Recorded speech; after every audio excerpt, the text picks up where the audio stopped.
Love story Layla and Majnun, last poems in desert, the fated meeting. Long ago in Arabia, in a land of deserts and moonlit nights, two children were born under a rare star alignment. Layla, the daughter of a noble tribe, and Kays, the son of a respected poet. When they were young, they studied together in the same school.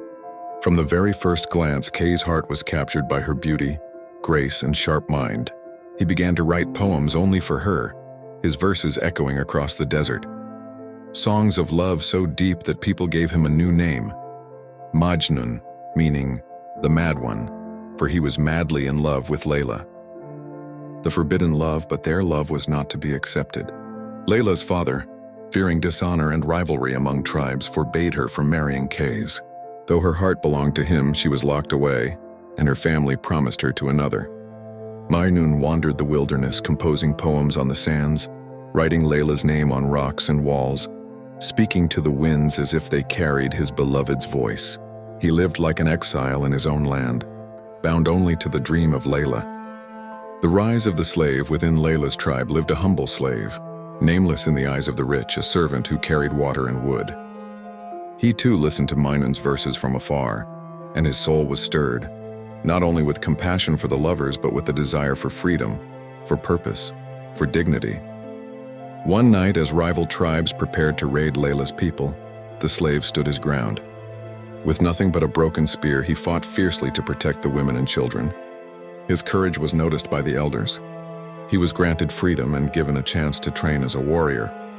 This man, once forgotten, became a guardian of the tribe, carrying both the memory of his chains and the fire of his new destiny. His path soon entwined with that of Majnun and the warrior. While Majnun roamed the desert half wild, the freed warrior sought him out.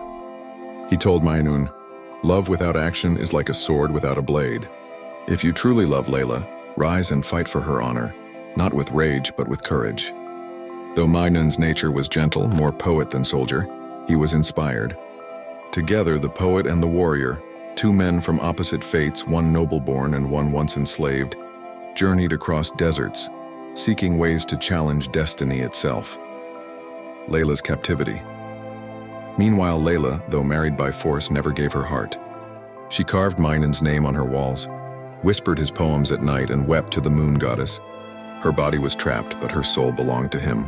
The freed warrior became her secret protector, watching from the shadows. He fought off threats, carried messages hidden in the feathers of desert birds, and ensured Layla knew Majnun had not abandoned her. The final trial. But fate, cruel and unyielding, did not change.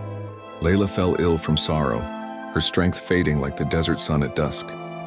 Majnun, guided by the warrior, rushed to her side, but it was too late. She died whispering his name. Majnun collapsed upon her grave, reciting his last and greatest poem.